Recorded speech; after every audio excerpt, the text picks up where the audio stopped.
हमने last video में जाना कि बेटियों को भी बेटों की तरह अपनी एंसेस्ट्रल प्रॉपर्टी में इक्वल यानी कि बराबरी की राइट्स और लायबिलिटीज दी जाती हैं। अब जब उन्हीं बेटियों की शादी हो जाती है तो क्या इन बेटियों को अपने हस्बैंड या अपने इन-लॉज की प्रॉपर्टी में कोई राइट्स या लायबिलिटीज मिलती हैं? तो आइए इसको लीगल लेंस के थ्रू समझते हैं। तो आज हम पहली चीज वो डिस्कस करेंगे जिसमें अक्सर बहुत से लोग कंफ्यूज होते हैं, वो ये कि क्या हस्बैंड की सेल्फ एक्वायर्ड प्रॉपर्टी यानी कि अपने बलबूते पर बनाई हुई प्रॉपर्टी पर वाइफ का कोई शेयर होता है?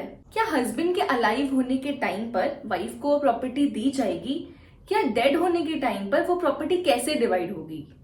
और अगर इन नियर फ्यूचर डाइवोर्स होता है तो वो self acquired property of the husband wife को जाएगी या नहीं?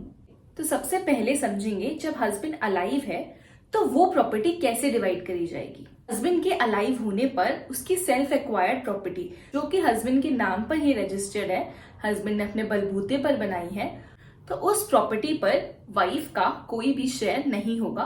वो प्रॉपर्टी सोलली हस्बैंड को ही बिलोंग करेगी। उस प्रॉपर्टी की राइट्स और लायबिलिटीज सोलली हस्बैंड पर ही होंगी। अब समझेंगे जब हस्बैंड अलाइव नहीं है यानी कि हस्बैंड की डेथ हो जाती है तो हस्बैंड की सेल्फ एक्वायर्ड प्रॉपर्टी उसकी मदर, वाइफ और बच्चों में इक्वल पार्ट्स में डिवाइड कर दी जाएंगी, जो कि हमने लास्ट वीडियो में भी समझा था। तो वाइफ को हस्बैंड की सेल्फ एक्वायर्ड प्रॉपर्टी में राइट सिर्फ हस्बैंड के अलाइव ना रहने पर ही दिया जाता है। अब अगर बात करें डाइवोर्स के टाइम पे उस प्रॉपर्टी की होने की जो कि हस्बैंड की सेल्फ एक्वायर्ड प्रॉपर्टी है, तो wife at the time of divorce उस प्रॉपर्टी पर क्लेम नहीं कर सकती हैं, whereas डाइवोर्स के केसेस में वाइफ मेंटेनेंस जरूर मांग सकती हैं। तो वाइफ को हस्बैंड की सेल्फ एक्वायर्ड प्रॉपर्टी में शेयर सिर्फ तब दिया जाता है जब हस्बैंड अलाइव ना हो।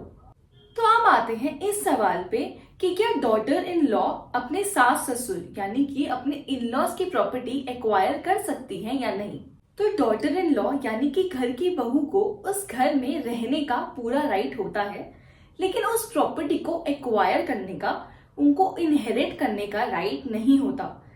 ये सुप्रीम कोर्ट के सतीश आहूजा वर्सेस स्नेहा आहूजा के ऑर्डर में बहुत क्लियरली मेंशन किया गया है कि डॉटर इन लॉ अपना रेजिडेंशियल राइट मांग सकती हैं, यानी कि घर पे रहने का राइट क्लेम कर सकती हैं, लेकिन प्रॉपर्टी इनहेरिट करने का नहीं। तो इसका मतलब है कि डॉटर इन लॉज को अपनी इन लॉज की साइड की फैमिली से प्रॉपर्टी एक्वायर करने का कोई राइट नहीं होता।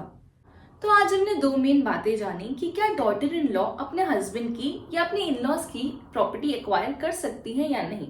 तो ये इन्फॉर्मेशन अपनी डॉटर, सिस्टर, मदर सभी के साथ शेयर कीजिए।